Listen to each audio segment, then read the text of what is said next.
Jamaah. Oh jamaah. Alhamdulillah. Mana tepuk tangannya dari Serang, Banten dan dari Lampung. Masya Allah, terima kasih banyak. Dan juga jamaah Islam yang di rumah yang dirahmati Allah. Masih di tema kita pagi hari ini yang luar biasa. Aku pikir ini hukuman, ternyata ini pelukan. Alhamdulillah. Jamaah. Ada video lagi nih ya, kali ini videonya kurang enak sebenarnya. Tapi kita ambil buat pelajaran. Apa videonya? Diduga 20 tahun KDRT istri, suami di Surabaya ditangkap polisi. Nauzubillah summa nauzubillah. Ini dia tayangannya.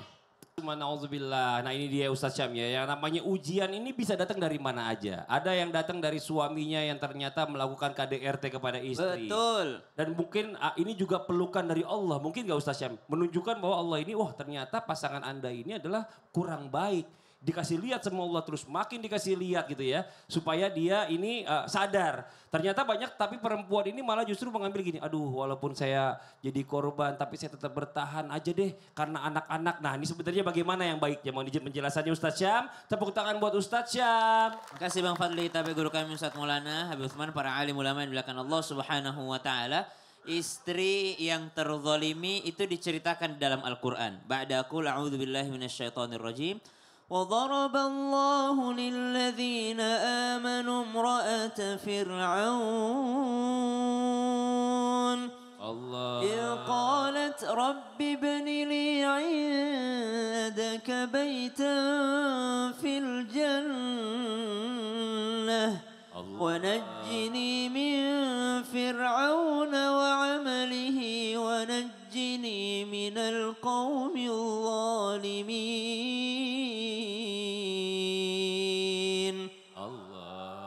Allah berikan perumpamaan dari orang yang beriman, perempuan beriman, diantaranya adalah Asiyah radhiyallahu anha wa ardhaha, yang ternyata menjadi seorang istri yang terzalimi oleh suaminya. Bukan hanya zalim secara fisik, tapi juga terzalimi secara perasaan. Kenapa? Karena beliau menahan daripada keimanannya agar tidak tampak di hadapan suaminya. Karena suaminya yang begitu berkuasa yang sangat berbahaya bagi nyawanya, yaitu Ratu Asia. Maka subhanallah, beliau yang pertama yang dilakukan karena merasa ini adalah memang jalannya Allah Subhanahu wa taala, yang dilakukan adalah tetap menjaga keimanan, tidak takut kehilangan suaminya, tidak takut kehilangan harta bendanya karena dia tinggal di istana, tidak takut kehilangan segalanya. Justru beliau berdoa, Rabbi binili indaka baitan fil jannah. Ya Allah, rumahku di dunia ini istana. Kenapa? Suamiku raja, suamiku kaya raya, suamiku orang yang berkuasa, tapi aku tidak merasa ketentraman, ketenangan di dalamnya. Maka bangunkan aku istana yang lebih layak lagi di surgamu ya Allah. Rabbi binili indaka baitan fil jannah wa najjini min fir'auna wa amalihi, dan selamatkan aku dari Fir'aun dan juga perbuatannya. Maka subhanallah, kalau dikatakan ini pelukan dari Allah, maka tergantung daripada respon sang istri tadi. Kalau dia ketika dalam rumah tangganya merasakan kezaliman, lalu dia minta sama Allah tetap menjaga keimanannya kepada Allah, maka ini adalah pelukan dari Allah Subhanahu wa taala. Karena ada juga subhanallah, ketika dia terzalimi dalam rumah tangga, malah buka hijab, malah buka aib, malah buka ini, subhanallah. Justru ketika terzalimi dalam rumah tangga, justru dia menjaga aibnya, justru dia menjadi orang yang menjaga keimanannya kepada Allah Subhanahu wa taala. Oh, berarti kita diam-diam saja dipukulin terus? Oh, enggak begitu juga. Justru kalau terzalimi, kalau sudah menyangkut nyawa, kalau sudah menyangkut kesehatan, maka segera dilaporkan. Kalau dikatakan demi anak-anak, saya rasa anak-anak juga mungkin nggak tahan. Justru tadi kita lihat beritanya, justru anaknya yang memvideokan, anaknya yang melaporkan. Maka subhanallah, kadangkala ujian di dunia ini datang daripada orang terdekat, bukan orang yang jauh. Kalau orang yang jauh tidak kenal sama kita, tapi orang yang terdekat, seorang suami tidak menjalankan saja kewajibannya, sudah termasuk termasuk di antara kezaliman. Apalagi kalau sampai memukul, menyakiti fisik, menyakiti perasaan, itu sudah termasuk dalam pasal-pasal yang sebenarnya ketika akad nikah sudah dibacakan. Kalau menyakiti perasaan, kalau menyakiti fisiknya, maka sang istri berhak datang kepada pengadilan untuk mengajukan suatu kebahagiaan yang lainnya, subhanallah, jalan keluar. Kenapa? Karena sudah terzalimi dalam rumah tangganya. Pelukan dari Allah Subhanahu wa taala menunjukkan daripada suami yang seperti apa yang dia nikahi bisa diperbaiki atau bisa bertahan. Tapi kalau tidak bisa bertahan, maka Islam tidak mengurung seorang wanita dalam pernikahan. Islam tidak mengekang seorang wanita, justru mengangkat derajat wanita, memuliakan wanita dengan pernikahan. Maka diberikan satu solusi. Jikalau memang tidak bisa diperbaiki, maka silahkan lewati jalan darurat tersebut, yaitu perpisahan. Masya Allah, jadi pula buat laki-laki semua ya, coba bayangin nanti kalau anak Anda yang digituin sama orang. Aduh, KDRT, aduh sedih banget pasti. Iya Perempuan dong. itu buatnya disayang ya Bu ya, istri ya Bu ya. Pasti seneng, dapat pahala juga suaminya, makin murah rezekinya ya. Tidak ada gitu ya. alasan di dalam Islam seorang suami diizinkan menyiksa istrinya. Nauzubillah semua nauzubillah. Makasih banyak Sama-sama, Ustaz Syam. Bang Fadli. Tepuk tangan buat Ustaz Syam. Jamaah.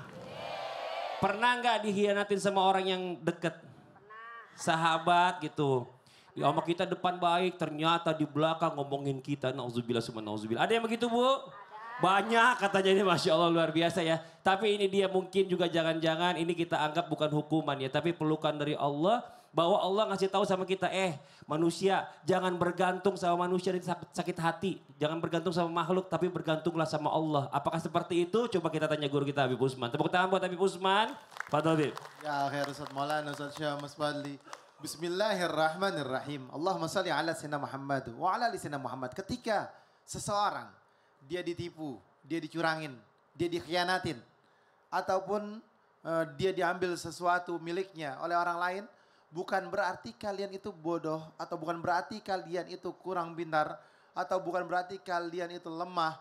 Akan tetapi ini adalah bentuk teguran daripada Allah Subhanahu wa taala, memberikan pendidikan dan memberikan pesan. Agar apa? Agar kita lebih mawas diri, menggantungkan hidup kita kepada Allah Subhanahu wa taala, dan ada hikmah yang besar yang akan kita dapatkan. Oleh karena itu, kembalilah kepada Allah. Dekatkanlah diri kepada Allah Subhanahu wa taala. Wa tawakkal 'ala Allah, bertawakal kepada Allah. Wa tawakkal 'alal hayyil ladzi la yamut, dan berserahlah diri kepada siapa? Yang Maha memiliki kehidupan, yang tidak akan pernah mati, yang kekal abadi. Siapa itu? Allah Subhanahu wa taala. Ketika kita bersandar kepada Allah, maka ada kenikmatan yang besar dalam kehidupan kita. Ketika kita kembali kepada Allah, ada keselamatan yang akan kita dapatkan. Ketika kita kembali kepada Allah, mendekatkan diri kepada Allah, apapun permasalahan yang terjadi pada diri kita, maka kita lebih mawas diri, lebih tenang, lebih rileks, dan tidak ada beban. Kenapa? Segala sesuatu semuanya milik Allah. Tetapi kalau dia tidak menyandarkan diri dan hidupnya kepada Allah, yang ada bete, yang ada dia bad mood, yang ada dia galau, yang ada dia stres. Kenapa? Jauh dari Allah. Mereka yang beriman dan bertakwa kepada Allah akan menikmati kehidupannya. Sebagaimana contoh Nabi Yusuf alaihi salam dimusuhin, diganggu, dan bahkan dikhianati oleh saudara kandungnya sendiri. Dan itu bukan berarti Nabi Yusuf merasa dirinya lemah, merasa dirinya hina. Tapi ini adalah hikmah besar yang Allah mau angkat derajatnya. Dan Nabi Yusuf alaihissalam berada di negeri Mesir. Sehingga apa? Diangkat derajatnya oleh Allah Subhanahu wa taala dan menjadi manusia yang mendapatkan petunjuk dari Allah dan memiliki kekuasaan besar di sana. Rasulullah Shallallahu alaihi wasallam, bahwasanya Rasulullah pernah dikhianati oleh siapa? Oleh Abdullah bin Ubay.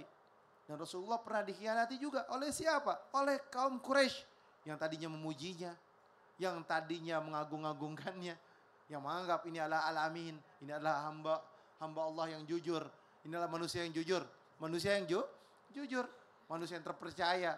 Dari kecilnya tidak pernah melakukan perbuatan dosa, dari kecilnya dia amanah dan lain sebagainya, tapi dikhianati.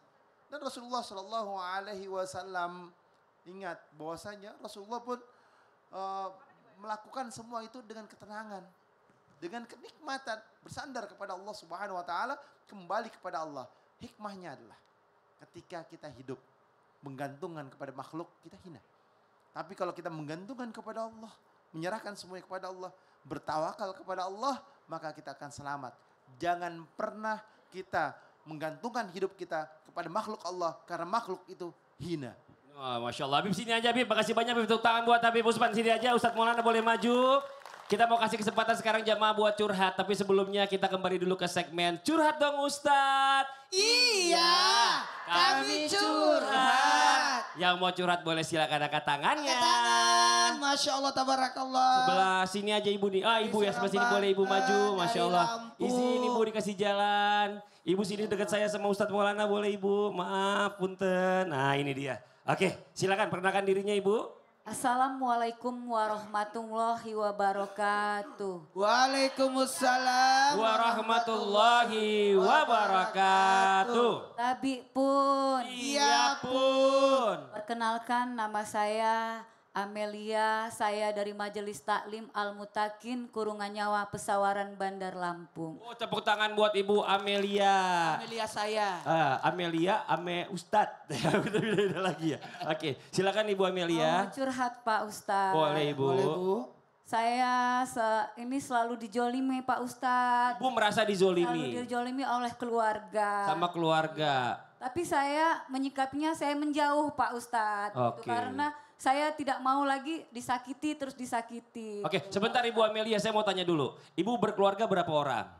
4. Dari orang. suami Pak Ustadz ini khususnya. Khususnya suami. Suami keluarganya 4. 4. Bersaudara. Ibu dimusuhin sama 3 saudara lainnya dari Iya, suami. saya hanya 1 gitu loh Pak Ustadz. Ibu sendiri doang. 3 ini bersekutu. Atau Iya, bagaimana gitu? Kadang-kadang. Gitu. Oh kadang-kadang. Ada enggak Bu? Kenapa? Ipar Ibu nonton. Ibu saya mau tanya dulu sebelumnya. Dizolimi, ibu merasa dizolimi kayak gimana? Kayak gimana dizoliminya? Ntar dulu Ustadz jadi ganggu dulu. Ibu merasa dizoliminya kayak gimana Ibu? Kayak misalnya gini loh Pak. Saya tidak melakukan hal itu, saya diomongin begitu. Oke. Ibu ngerasa kayak segala sesuatu yang ibu lakukan salah aja gitu Ibu ya? Nah gitu. Ini masalahnya 3 lawan 1. Berarti ibu yang salah apa mereka yang salah di Ibu pertanyaannya? yang bermasalah dia.